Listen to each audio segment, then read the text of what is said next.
We know this ain't right. Man, this can't be life. We gotta unite. Unite.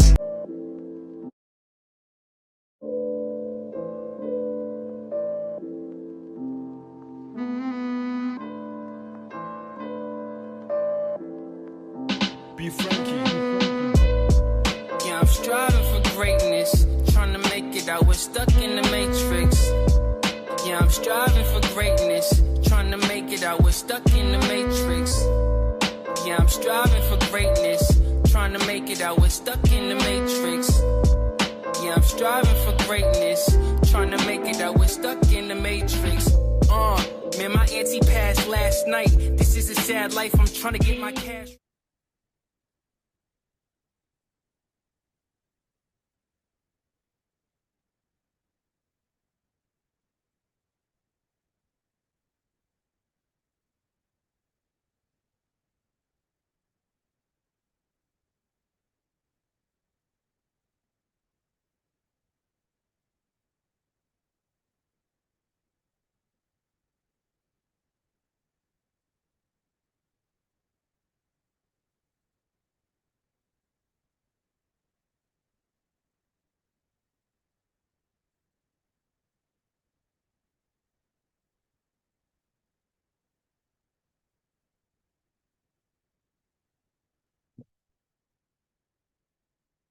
Yo, what's good? It's your boy B-Dell.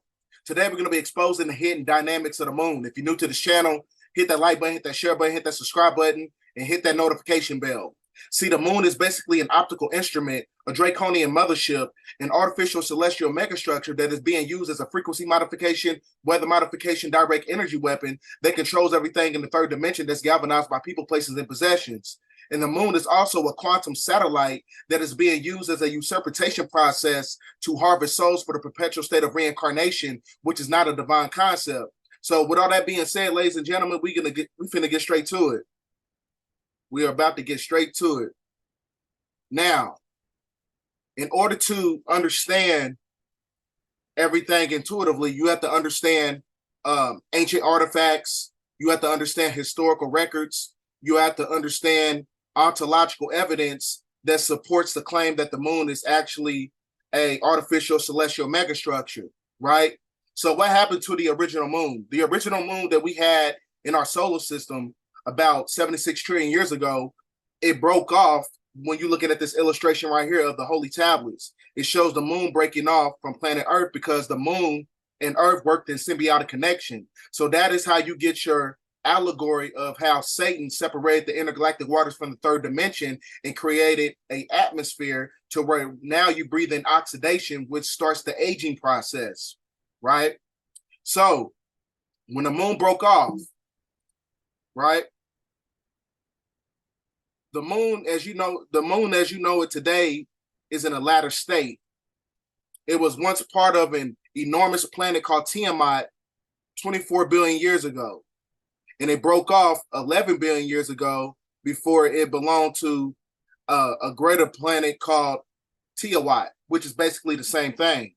So the moon when it broke off, that's what created the Milky Way galaxy, which is also in alignment with the Grand Canyon, because that was the inception point of how when the moon broke off due to the extraction of plutonium bombs, if that's when the black sun from planet Nibiru projecting inside the planet where the Grand Canyon is at today.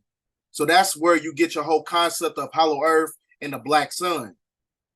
So when the moon broke off, right, that is what created the Milky Way galaxy that we have in our solar system. So this is an illustration of the moon breaking off from planet Earth, because the planet Earth was split in half due to the extraction of plutonium bombs. So in order to understand everything I'm telling you, you got to understand the creation story of what happened to the original moon before this artificial hollow center, this satellite, was brought into our solar system by Draconian reptilians, or the Chitahari, is what you call in the Zulu mythology. So this is the planet Tiamat, which is planet Earth or planet Kai, breaking away from the moon called Shesky. That was the original moon that we named our moon, was called Shesky, right? So with that being said, once that happened, it was happened due to the extraction of plutonium bombs, right? And now that you have, let me see.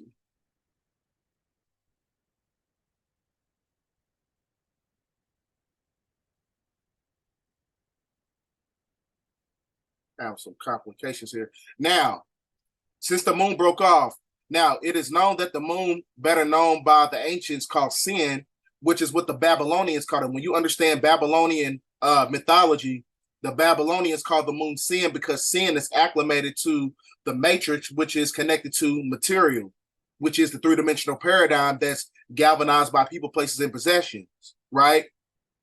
And it was placed in our solar system as at one point in time. However, it was not originally here. Many indigenous tribes who already known made contact with other constellations and maps did not include the moon in our solar system, right? And then at a certain time in history, all of a sudden, the moon begins to appear on astrological outlines. One should understand that the effects of the particular moon on this earth, the moon controls moods, which is connected to emotional energy and motion. Because you got this thing called the reptilian net. The reptilian net is basically galvanized by the energy of fear, which is an artificial construct because fear is the opposite of love, and love is the only thing that can basically combat the energy of the sleep spell of Leviathan or the sleep spell of Kingu, right? So now, hold on. So now when you go back to this publication, it controls tides, it controls the growth and the decay on the planet, and most importantly, the things like gravity and the magnetic energy on the planet. I noticed when the moon eclipses, it is easy to get out of the body. So it is easy to see that it's a big difference of energy in our world, and the moon was not here. Many do not know that the change would actually be positive, which is actually negative. I don't know why he said that. Many done studies on the notion that the moon was somehow told here, and it was actually told here. The moon in itself was built by reptilians on planet Jupiter about 16,000 years ago, right? This is after the first sun cycle, because you have a 24,000 year verification period, which is the 24,000 year equinox. The first 6,000 years, you had the sun cycle. Then you had 2 lunar cycles, right? Which threw the planet out of balance. So in the first lunar cycle, that's when the Draconian reptilians, or the Chitauri, they built this quantum satellite, which is called the moon, which is called Titan. They built it on planet Jupiter and towed it here on planet in our solar system, right?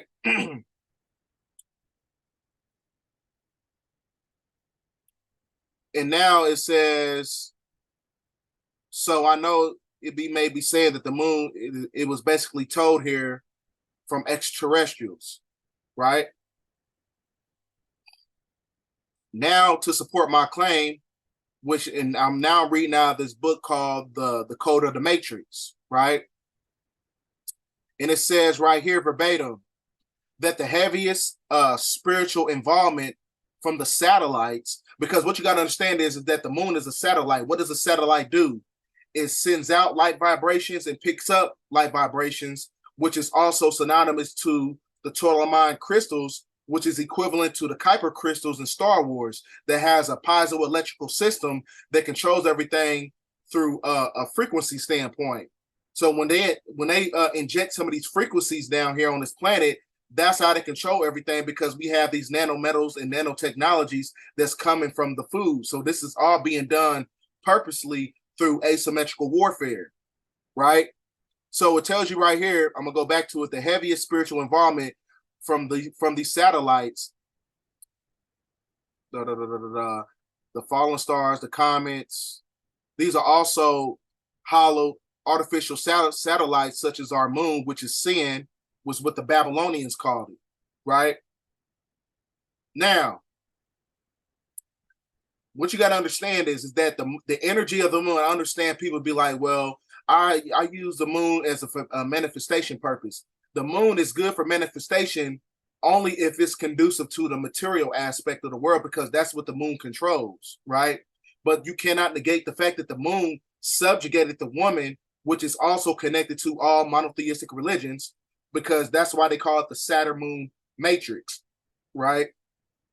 So now when you read this in the Holy Tablets, 616, the woman's menstrual cycle is approximately 29 in a day half cycle, which coincides to the 4 phases of the moon, which is also symbolic to the Freemasonic symbolism of the square, right? It's an entrapment of energy. See, the moon in itself is what controls the woman on an emotional level and at a biological level. So it threw the woman out of balance because the moon is the foundation of a patriarchal energy, and patriarchy goes against nature because the inception of the planet was a matriarch. So that's how you know that a matriarch is conducive to a sun cycle, because the moon is galvanized by patriarchy, meaning that it's not natural, because patriarchy goes against nature. So that means that the moon is not it's not a real creation that was created by the universe and Anu, who was Elion. It wasn't basically manifested in the inception of creation, this moon that we have in our solar system called Titan.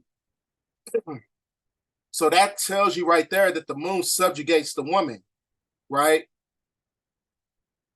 So now you got to get this book right here called The Remakers of Saturn by Norman Burgum.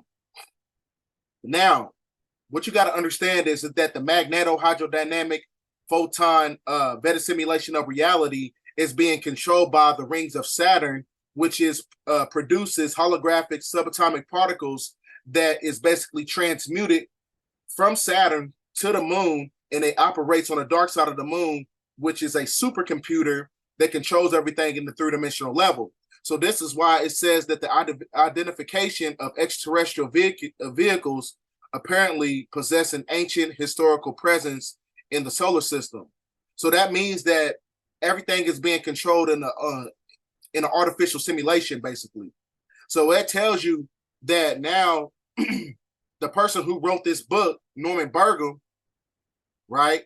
We finna piece up all this information together because it all coincides to each other. Because a lot of people, a lot of people, when they look at this video of Norman Burgum, he's talking about 7 to 9 feet extraterrestrials getting off a spaceship on planet Saturn.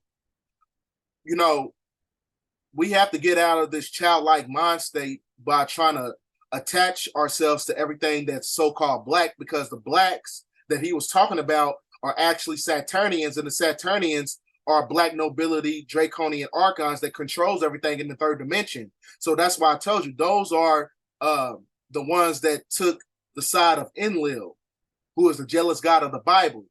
Because when you get to the inception of creation, everything starts with black, but that everything black is not acclimated to a benevolent energy. It's not, everything black is not positive, because a lot of these beings who are, you know, these archons, these Draconian reptilians, right? They're actually black people, and these are the ones he's talking about. Your Luciferians, your Yahwehans, your Saturnians, the black nobility, these archons. These are all black people that he's actually talking about that put the planet in a state of subjugation, which thrown everything out of balance, because they came to this planet for a soul harvesting aspect, right? This whole planet is being used as an experimentation process to harvest souls for the perpetual state of reincarnation, so the dark energy of the black nobility can live out an experience in the 3-dimensional paradigm, because they don't have access to galactic travel, right? They are the fallen ones, who are your personification of the 200 fallen angels in your so-called Bible. I'm gonna play the video. But anyway, there are one laser that shows black people getting. The people with dark skin getting off. Dark black. Black skin. Really black. Yeah. Were they tall? Yes. Very tall? How tall? You know? Well, they got out the doorway. I don't know what that is.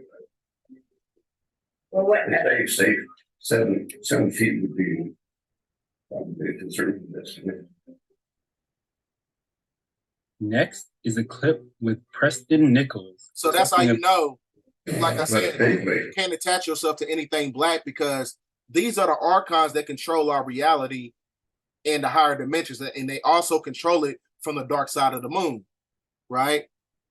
Which is a hollow center. It's a hollow center that uses energy, frequency, and vibration of humans on the planet, right? Now back to the publications. So now the people that he was basically talking about, when you go to the holy tablets, the inception of creation, the Satanists seek mind control, dominance, right? And the Luciferians seek control the energy of humans on the planet, which is described as vampires who draw energy from others, who are called Dracula, Dracos, Dragos, Draconian reptilian, right? Saturnians, the people that he was talking about in the video. Those are the beings that he was talking about. He wasn't talking about the benevolent beings who you're basically talking about your positive Anunnaki, your agreeable Anunnaki. He wasn't talking about those. He was talking about the disagreeable ones who fell from grace, the 200 fallen angels who control everything from the dark side of the moon, right? So now I'm gonna have to get back to that because it's gonna line up with everything that I was saying. So now when you get to this illustration right here, now it's imperative that you understand that Credo Mutwa is a Zulu shaman. He was the highest priest on the land before he died. You know what I'm saying? He has a lot more spiritual rank than the Pope does. So, he's the one, that had all the, the esoteric artifacts and the knowledge about the inception of what happened to the planet. And it says verbatim, another tribe, the Zulus, believe in existence of aliens.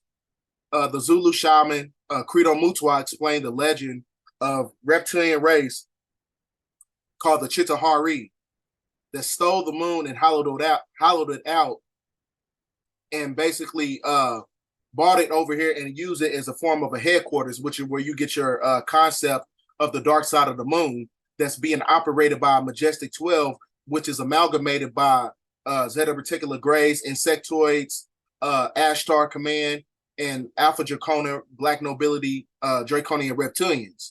And this is the reason why allegedly it ended the Golden Age. The Golden Age was the first sun cycle, right? And our planet led us down a path of devastation, right?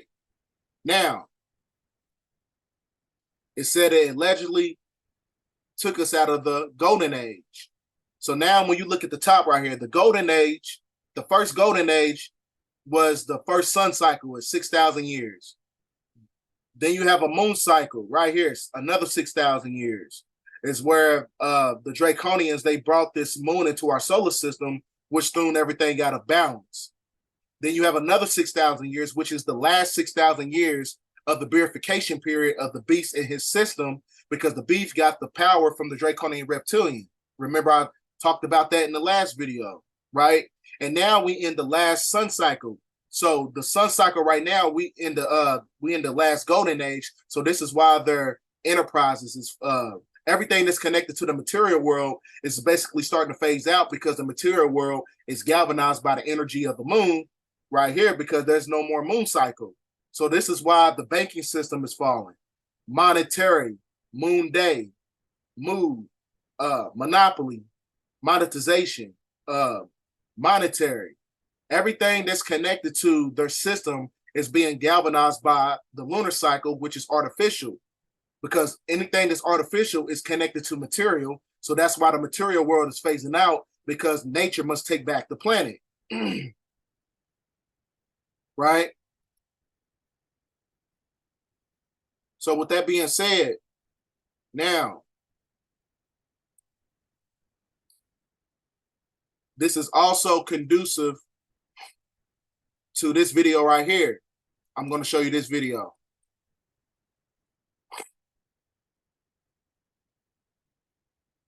Turn the volume up because I don't know how low it is. We did. About 30 minutes into the process, he said to me, in a very distressed way, by the way, we've discovered a base on the backside of the moon. And then he proceeded to put photographs down in front of me, and clearly in these photographs were structures, mushroom-shaped buildings, spherical buildings, and towers. And at that point, I was very concerned because I knew we were working in... I'm going to replay it again in case you didn't hear it. We did. About 30 minutes into the process, he said to me, in a very distressed way, by the way, we've discovered a base on the backside of the moon. And then he proceeded to put photographs down in front of me, and clearly in these photographs were structures, mushroom-shaped buildings, spherical buildings, and towers. And at that point, I was very concerned because I knew we were working in... So he was talking about the dark side of the moon, because I told you everything is operated by a supercomputer. So what you got to understand is that, you know, the human brain decodes reality just like a computer decodes information. And whoever controls the information is who controls the illusion on the planet, to where you get people subjugated by indoctrination, to where they cannot think outside the box, right? And that box is being galvanized. I'll bring it up later. But I do want to show you this video to support my claim that the moon is artificial.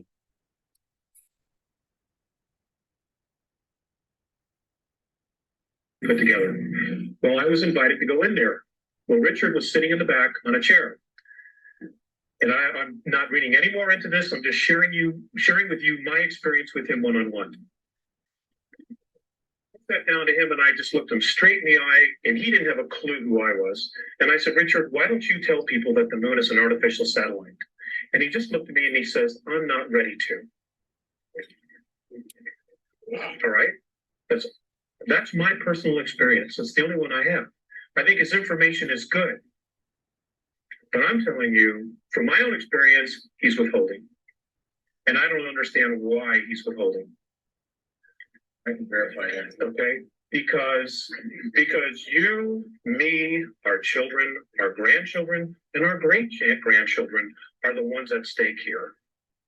You know, we don't have anywhere else to go. We don't have any place to hide. This planet is our home. It's our home. And I'm just trying to help. I only have a piece of the puzzle. I don't have the whole puzzle. I think if I did, I'd be dead a long time ago. But I'm going to share with you stuff that I have been guided to that's on the far side of the moon. I don't deal with the visible side. Because as the right hand is moving here, the left hand's doing something else. Well, the left hand is the far side of the moon. If you remember the movie Apollo... In the far side of the moon, the dark side of it, is why you cannot decode anything outside the visible light spectrum, right? Because it's projecting false light, right? Which is why they say that when you die, you know what I'm saying, you're not supposed to go into the light, because that light is actually the moon that keeps you in a perpetual state of reincarnation, because the moon is what controls material. So when you have an emotional attachment to anything that's connected to the moon, you're going to be reincarnated back on this damn planet, right? Because as the right hand is moving here, the left hand's doing something else. Well, the left hand is the far side of the moon. If you remember the movie Apollo 13,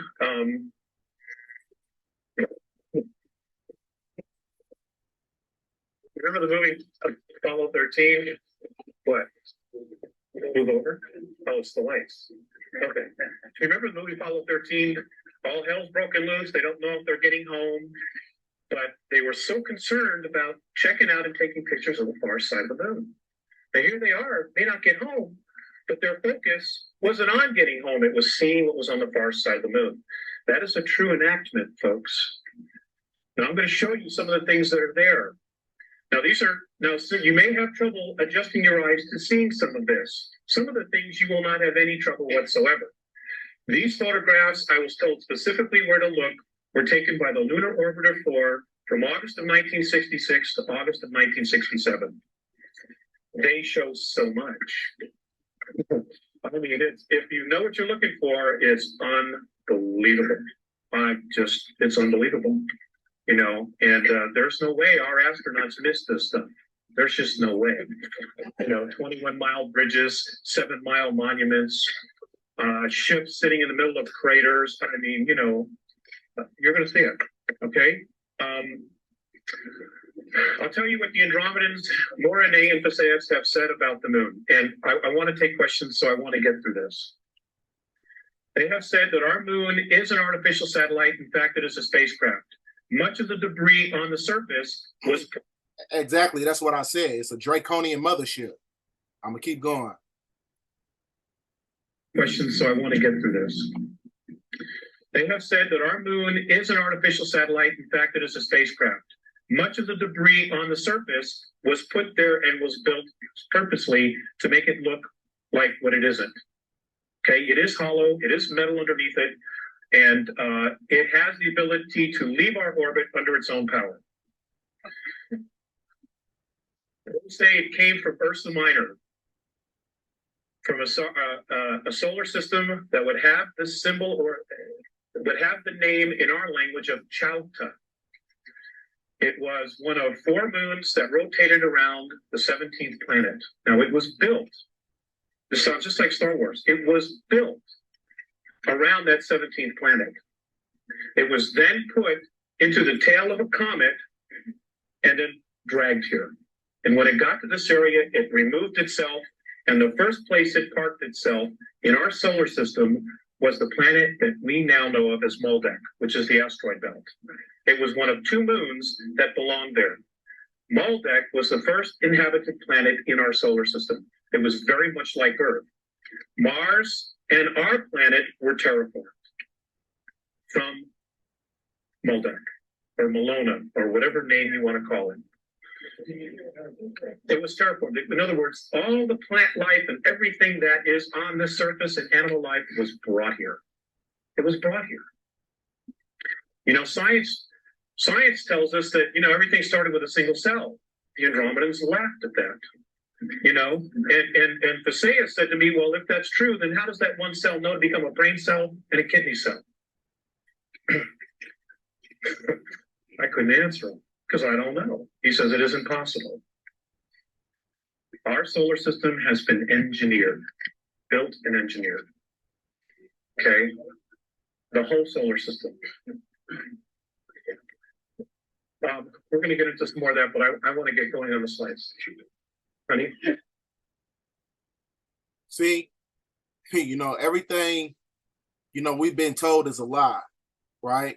Because like I told you, when you go to, there was no such thing as a moon cycle. The inception of the planet was a sun cycle, which is a matriarch. Moon cycle is controlled by patriarchy. Patriarchy goes against nature. And I'm going to tell you how it goes against nature. So everything that's connected to a matriarch is under the sun cycle, which is galvanized by nature. The moon is controlled by material, right? Which is galvanized by patriarchy. Patriarchy is controls capitalism. So due to the fact that we live in a capitalistic society, now, instead of getting fruit from a tree out front of your house, because Earth is a feminine planet, right? Everything on the planet is supposed to be growing in intrinsic vegetation. You're supposed to get fruits and vegetables from these trees, but because of patriarchy, which goes against nature, they put capital on everything to where they can have monetization, right? So now they put terminator seeds inside the ground to where you have male trees. Now the male trees don't produce any type of vegetation, so now you got to go to the store to get fruit and vegetables instead of getting it from a tree. So that's why I said the energy of the moon is the personification of a patriarchy, because patriarchy goes against nature because it's being galvanized by material. You see what I'm saying? That's what I'm trying to get you to understand. That's how you know that the moon is that we have in our solar system is not real. It's not real. Get over it. Right? So now this is all acclimated to the three monotheistic religions that lead up to the planet Saturn, which works in symbiotic connection with the moon, because the moon is an artificially induced state of consciousness that puts out broadcast frequencies that hacks the human body and the genetical sequence of it to where it causes a lunar light lock, to where you're subjugated on a spiritual level under these fictitious religions, which is Judaism, Christianity, and Catholicism. These are all three monotheistic religions that's connected to the Freemasonic order. Because when you open up a crucifix, you open up a box, a cube, right? The cube of Saturn, it turns into a crucifix. So you're spiritually locked into this system. When you look at the Star of David, you got the hexahedron cube of Saturn in the middle, which is a form of entrapment. Then you got the black cube in the Kaaba and Mecca, which is also synonymous to the black cube. And then you got the black cube of the Jewish community. They have a veneration for it, because the black cube is showing some type of veneration to the black nobility archons that controls everything in the Saturn moon matrix, right? Which controls the simulation through some type of particles that are cube shapes, which is basically negative charge photons, which is a fictitious holographic reality.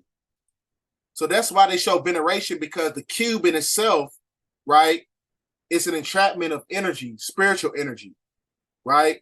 So this is my opinion. In my opinion, when people die on this planet, I think that their souls is extracted inside. I got a video for it. Hold on. When people die, I think that their souls, hexagon storm of Saturn.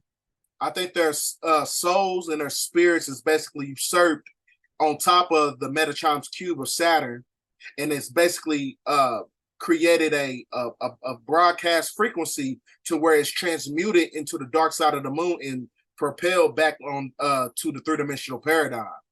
That's just my opinion, because there's no reason why you have the rings around Saturn, because the rings around Saturn means that you're bounded to a certain frequency, because you're in a perpetual state of reincarnation. So that's just my opinion.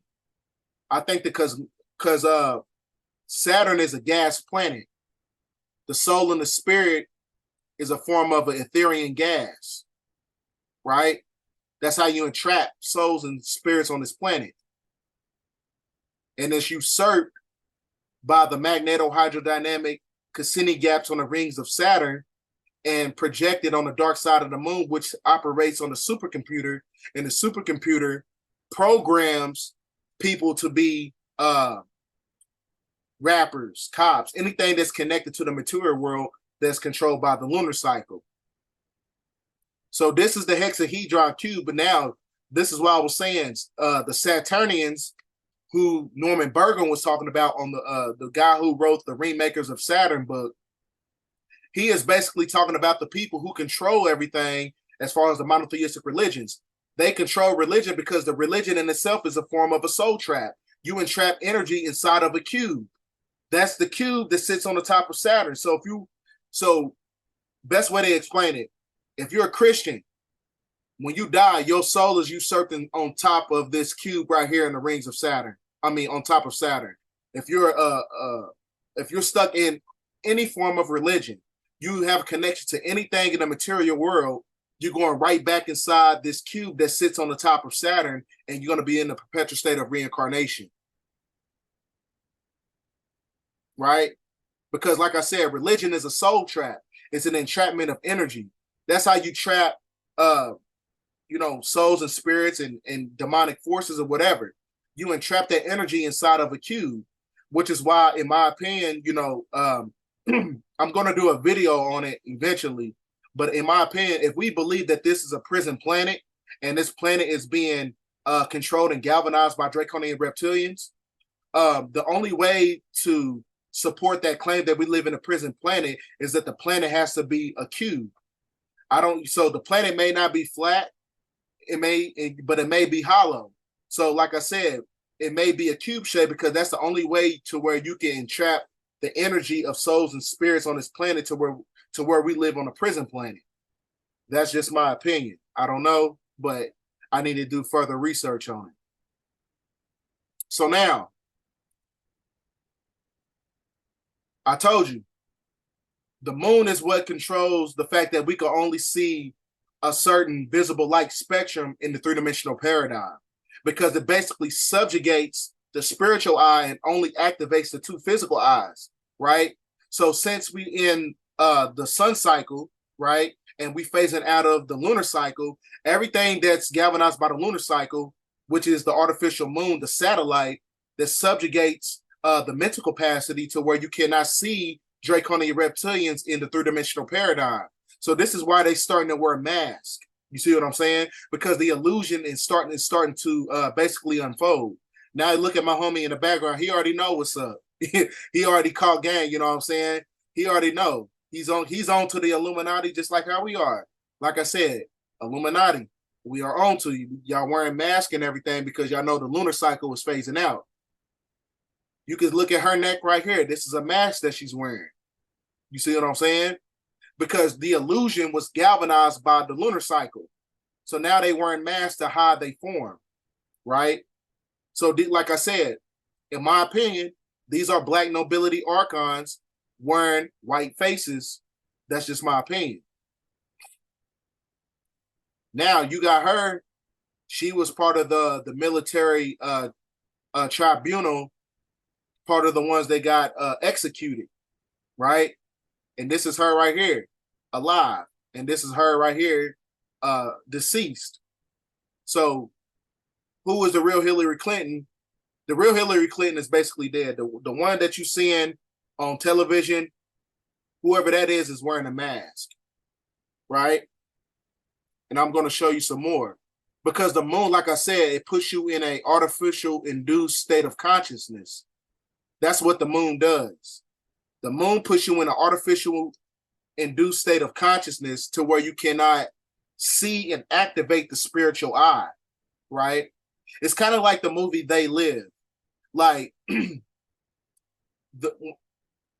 They Live, when he put on the sunglasses, what you got to understand is that sunglasses in itself is made out of black synthetic matter, which is a derivative of melanin, right? And melanin or carbon is what the melanocytes is what activates the pineal gland to where you can see things with your spiritual eye. So that's why when he put on the sunglasses, he was able to see these demonic alien draconian forces in the movie, right? So now we in the sun cycle. In the sun, what does it do? It activates the melanocytes. It activates the God mind and the God body to where you activate the spiritual eye to where you can see beyond the illusion. So this is why they're wearing masks. This is exactly why they're wearing masks, because we see them for who they really are. You know, anybody with a brain can tell you that these are not the same people, right?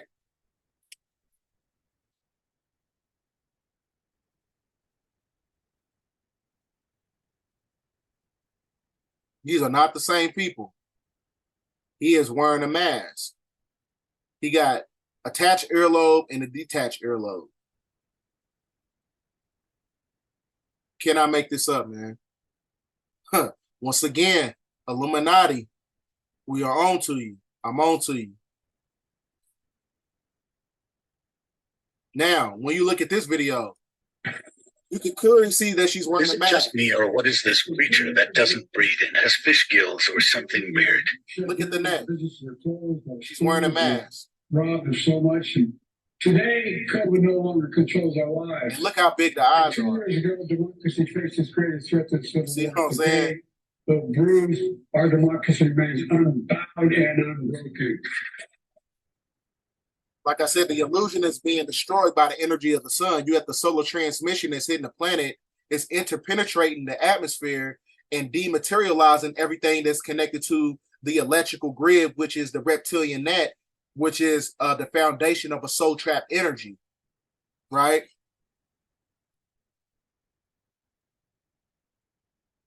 So with that being said, ladies and gentlemen, for those coming in, I'm going to play this video for you because it supports my claim showing you that the moon is a artificial celestial megastructure. It's a hollow center. It's a satellite that controls the frequency and the vibration of humans on the planet. I'm going to play it again. Put together. Well, I was invited to go in there. Well, Richard was sitting in the back on a chair. And I'm not reading any more into this. I'm just sharing with you my experience with him one-on-one. I sat down to him and I just looked him straight in the eye, and he didn't have a clue who I was. And I said, Richard, why don't you tell people that the moon is an artificial satellite? And he just looked at me and he says, I'm not ready to. All right? That's my personal experience. That's the only one I have. I think his information is good. But I'm telling you, from my own experience, he's withholding. And I don't understand why he's withholding. I can verify that. Okay? Because you, me, our children, our grandchildren, and our great-grandchildren are the ones at stake here. You know, we don't have anywhere else to go. We don't have any place to hide. This planet is our home. It's our home. And I'm just trying to help. I only have a piece of the puzzle. I don't have the whole puzzle. I think if I did, I'd be dead a long time ago. But I'm going to share with you stuff that I have been guided to that's on the far side of the moon. I don't deal with the visible side. Because as the right hand is moving here, the left hand's doing something else. Well, the left hand is the far side of the moon. If you remember the movie Apollo 13,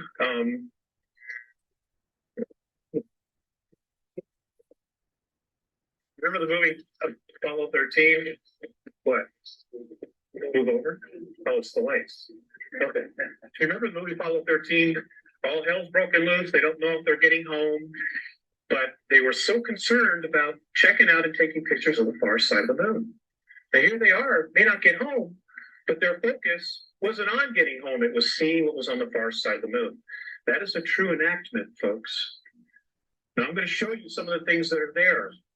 Now so you may have trouble adjusting your eyes to seeing some of this. Some of the things you will not have any trouble whatsoever.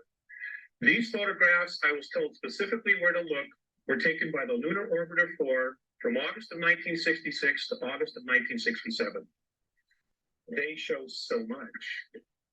I mean, if you know what you're looking for, it's unbelievable. It's unbelievable. You know, and there's no way our astronauts missed this stuff. There's just no way.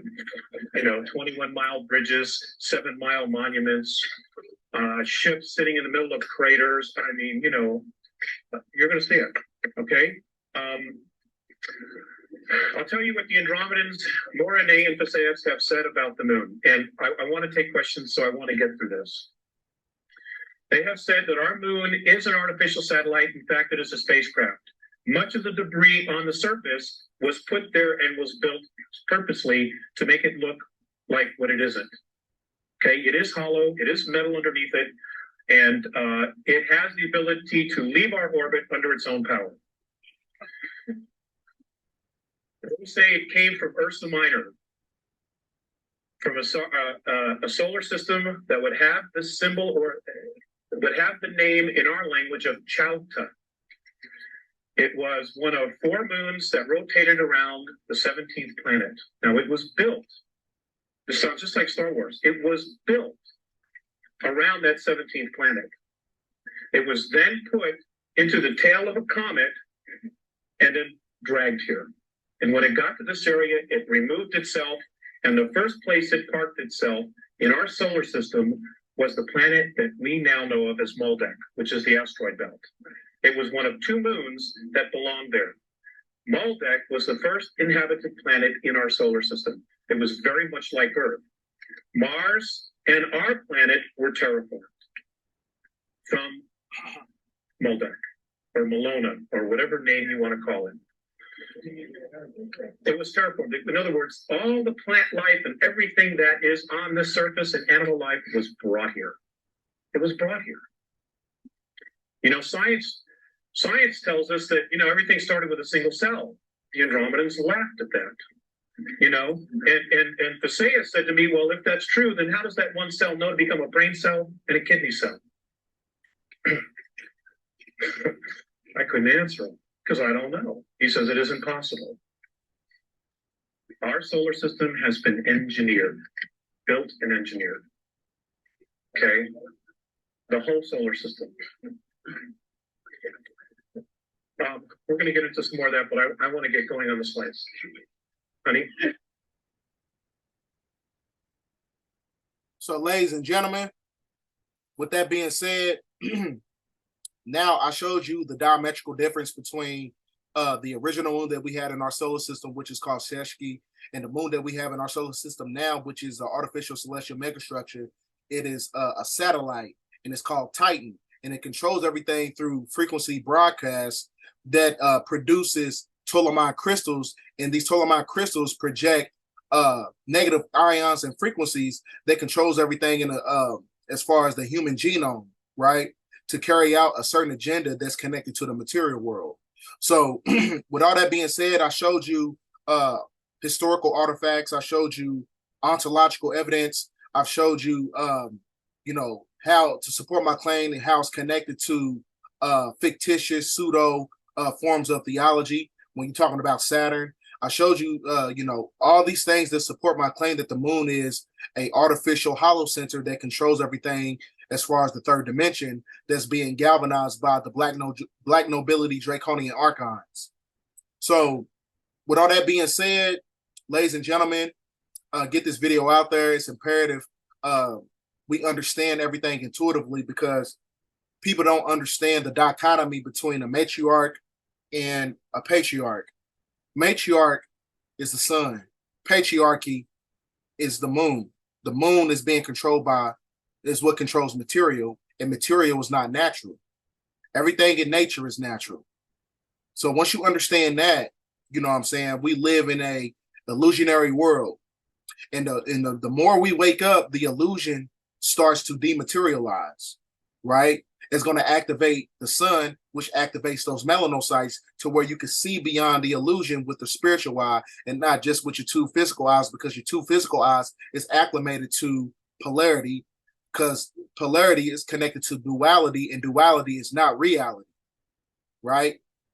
You always going to be fooled with these two eyes, because those 2 eyes is being galvanized by the subatomic particles from the Saturn moon matrix, right? So with all that being said, ladies and gentlemen, get this video out there. Thanks for watching. End of transmission.